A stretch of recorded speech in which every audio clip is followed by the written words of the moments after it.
Vicky Ruiz.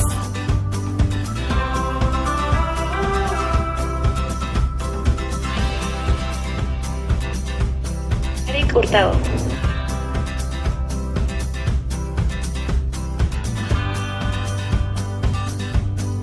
Chus García.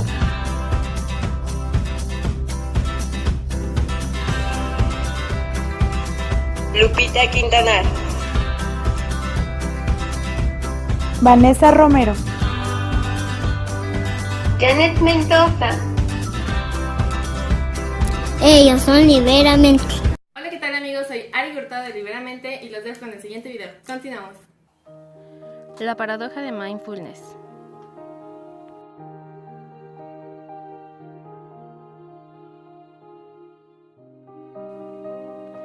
Primero debemos saber qué es una paradoja. Una paradoja proviene del latín paradoxa, que es lo contrario a la opinión común, o antiología, que es una idea extraña opuesta a lo que se considera verdadera a la opinión general. Vamos a analizar bien el origen de las paradojas. Las paradojas, como bien lo dije, provienen del latín paradoxa, del griego paradoxa. Para significa contra y doxa es una opinión. Los tipos de paradoxas son según su veracidad y las condiciones que lo forman y según el área del conocimiento al que pertenece. Según su veracidad y las condiciones que lo forman, se componen por paradoxas verídicas, antinomias, de definición, condicionales. Las paradojas verídicas podrían ser paradojas de cumpleaños, de Galileo, de Hotel Infinito, de la banda esférica. Un buen ejemplo de paradoja de cumpleaños sería como este ejemplo que se muestra a continuación, en donde redacta que se dice que en un cumpleaños con 23 personas existe una probabilidad de más del 50% de que al menos 2 personas cumplan años el mismo día. De hecho, si hay 50 personas, la probabilidad es casi del 100%, 97% exactamente. Esta paradoja sorprende mucho por una especie de ilusión mental, ya que el sentido común dicta lo contrario que la demostración matemática. Un ejemplo de paradoja del mentiroso, como muestra en la imagen, se le llama cierto o falso. Sea la frase, esta frase es falsa. Si la frase es falsa, es falso que esta frase es falsa, es decir, la frase es verdadera. Si en cambio la frase es verdadera, es cierto que esta frase es falsa, es decir, la frase es falsa. Se muestra como un ejemplo muy enredado, pero ¿realmente lo verdadero es falso? Ahora bien, continuamos con las paradojas condicionales. Existe el del huevo y la gallina, el de Newcomb, el de San Petersburgo, del viaje del tiempo, de la serpiente y de Pinocho. Ejemplificando una de estas, hablaremos del huevo y la gallina. Primero, ¿qué ocurrió primero, la gallina o el huevo? En el caso de ser la gallina, se plantea que la gallina tuvo que salir de un huevo. En el caso de ser huevo, este lo tuvo que poner una gallina. Este dilema, adjudicando a las ramas de la filosofía, es muy conocido en la cultura popular y se han realizado multitud de teorías sobre ella. Por ejemplo, Aristóteles afirmaba que lo primero en existir fue la gallina, mientras que Stephen Hawking asegura que lo que fue era el huevo. Conclusiones. Las paradojas aparecieron desde que se tienen conocimiento, en el tiempo de los griegos, con Aristóteles, entre muchos otros pensadores y filósofos. Las paradojas están asociadas históricamente a las crisis del pensamiento y a los avances revolucionarios de la época. Es una cadena de razonamientos aparentemente impecables que conducen, sin embargo, a contradicciones lógicas. Las paradojas no solo plantean cuestiones, sino que también pueden responderlas. Ya con esta explicación terminada acerca de las paradojas, se les mostrará un video a continuación para que puedan comprender un poco más acerca de ellas. Estas son 5 de las paradojas más famosas. Este vídeo va a costar de verlo, te aviso. Es como ver a un cani leyendo, algo que ya de por sí cuesta de asimilar. Pero me gustan las paradojas, me encantan. Me gusta ver cómo responde la gente y cómo trata de encontrar el sentido lógico a un hecho imposible. Sin embargo, te voy a aliviar gran parte del esfuerzo de tratar de resolverlos y explicarte cómo interpretar cada una, con sus posibles soluciones entre comillas, ya que una paradoja no tiene una solución absoluta como las matemáticas, razón por la que me gustan tanto. Las paradojas. A las matemáticas no las toco ni con un palo. Empecemos pues esta lista en el puesto número 5 con la paradoja del montón. Esta es de las paradojas más sencillas de explicar y de entender. La pregunta es muy sencilla. ¿En qué momento un montón de arena deja de serlo? La persona responsable de la pregunta es Euclides de Mileto, un filósofo griego. Si eres muy rápido de reflejos, te habrás dado cuenta de que la pregunta solo toma prestado algo que conocemos, como son los montones de arena, para hacernos una pregunta más seria, que es la interpretación de lo que es y no es. Otra forma de preguntarlo de una forma más polémica sería decir, ¿en qué momento un ser humano es humano? ¿En la fecundación, con el feto desarrollado, en el parto o los óvulos y el esperma por separado?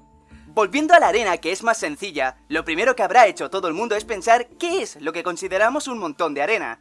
3 granos no formarían un montón, pero 1000 granos quizás sí que lo formarían. Lo interesante viene ahora. Si a ese montón de 1000 le quitamos un grano, seguiría siendo un montón, pero si a los 3 granos de antes le añadimos uno más, no se convierten automáticamente en un montón. Y si con 4 granos considerásemos que es un montón, con un grano menos también lo sería. Así que, ¿cuál es la cantidad de granos exacta? No la hay. Las únicas maneras de responder esto son dos. 1. Los montones de arena no existen, es tan solo una interpretación a un hecho. O 2. Un grano de arena es un montón. En el puesto número 4 tenemos la paradoja de la fuerza imparable. Este seguro que te sonará, la habrás escuchado en alguna parte. Dice, ¿qué pasaría si una fuerza imparable se encuentra con un objeto inamovible? Parémonos un momento y pensémoslo bien. Imagina una fuerza, un poder que fuera capaz de romper las rocas, el acero, incluso podría destruir planetas. Esta paradoja, aunque no lo creas, está continuamente usándose en las series anime o en las series de cómics americanas como por ejemplo Superman o la serie de Dragon Ball. Lógicamente esto es imposible. Una fuerza imparable no puede encontrar un objeto inamovible, porque científicamente se dice que no hay una fuerza que sea imparable y teóricamente no existe ningún objeto inamovible. Sin embargo, esta paradoja no es tan simple. Incluso el ejemplo de los cómics americanos y el anime no nos serviría porque, aunque logran detener esa fuerza, ellos se mueven.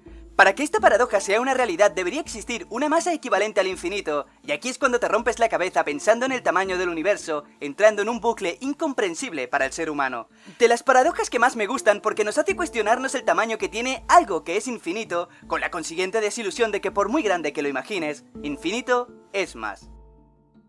En el puesto número 3 tenemos a Aquiles y a la tortuga. Me costó un tiempo comprender esta paradoja, miré en varios lugares pero siempre terminaba viendo la parte obvia y descuidando la idea principal.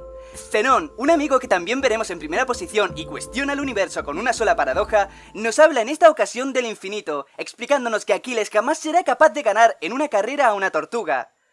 ¿Cómo es posible? ¿Acaso la tortuga está dopada? ¿Va hasta las trancas de droga? La premisa es posible si empleamos un pensamiento matemático en lugar de uno lógico, y de ahí que me costara tanto entenderla. Situemos a Aquiles y a la tortuga en una pista de carreras. Aquiles, sabiendo que es más rápido que la tortuga, le deja una ventaja de 150 metros. Y ahora, atentos. En esta situación se da la señal para correr. Cuando Aquiles alcanza los 150 metros, que era la posición donde estaba la tortuga, esta a su vez habrá avanzado quizá 10 metros, por lo que seguiría ganando la tortuga. De nuevo, cuando Aquiles se encuentre recorriendo esos 10 metros, la tortuga habrá avanzado otros 2 metros, y así hasta el infinito, dando en conclusión de que Aquiles jamás ganará a esta tortuga. Claro, todo el mundo sabe que esto es imposible, y de ahí reside la paradoja, pues aplicamos una solución matemática a un problema físico. En el puesto número 2 tenemos viajar en el tiempo para matar a tu abuelo. Creo que no existe paradoja más famosa que esta. Cómics, películas, libros y todo lo que se te ocurra ha fantaseado con la posibilidad que aquí veremos.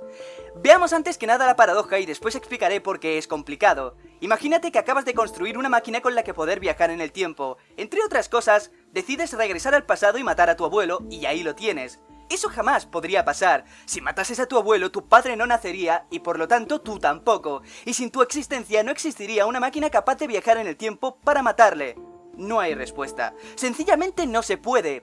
Algunas películas como La máquina del tiempo argumentan que en el momento de querer matar a tu abuelo siempre habría algo que te lo impediría porque de otra forma no estarías ahí.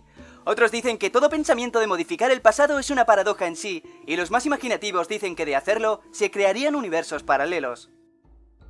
Y finalmente en el puesto número 1 tenemos la paradoja del movimiento, o también conocida como la paradoja de la flecha. Este ya es algo más complicado, no por la premisa con la que se parte, sino por entender la idea. Zenón dijo que si lanzamos una flecha y tenemos en cuenta la infinidad de posiciones que toma durante el vuelo, nos daremos cuenta que, viéndolas por separado, la flecha no realiza ningún movimiento.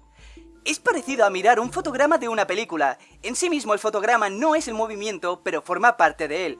Con esto, que en un principio parece absurdo, Zenón nos demostraba que, aunque algo no parezca estar en movimiento, puede estarlo si observamos qué ocurre antes o después de ese instante. Pongamos un ejemplo mucho más complicado. Imagínate que la teoría del Big Crunch sea cierta. Esa que dice que el universo es un loop casi infinito de Big Bangs. Ocurre el primer Big Bang, y luego el universo comienza a expandirse hasta llegar a un tope, y luego comienza a replegarse sobre sí mismo en el punto donde explotó, hasta condensar todas las galaxias, formar una singularidad y volver a tener un nuevo Big Bang. Si esa teoría fuese cierta, Zenón nos diría que este universo es solo un instante. Y nada más, familia, suscríbete, dale a like si te ha gustado, un besazo y hasta pronto.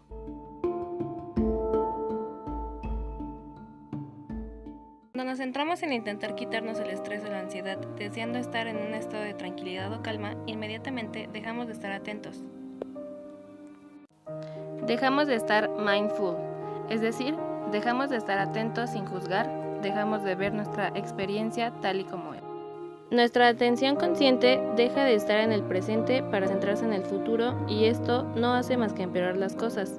En cuanto dejamos de resistirnos a nuestra experiencia estresante, de intentar alejarla, dejar de tratar de no experimentarla, y en su lugar permitimos ser simplemente tal cual es, con el tiempo encontramos que los sentimientos disminuyen y se calman.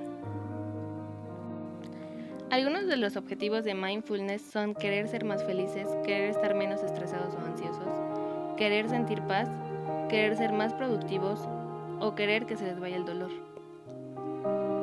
En el caso del dolor, por ejemplo, se pueden dar cuenta que no va a desaparecer necesariamente, a la vez aprenden a relacionarse con él de una manera diferente, en el que se dan cuenta que su dolor del mismo modo no es de sus pensamientos, y aprenden a crear y estructurar sus vidas de una manera en la que recupera la iniciativa y confianza en sus vidas. Parte de esta comprensión es darse cuenta que las personas van a tener metas, pues no hay nada de malo en ello, pero puede ser que el proceso de cambiar con ayuda de mindfulness, las metas también cambien. Dando por terminado este video, espero que les sea de mucha utilidad. Gracias.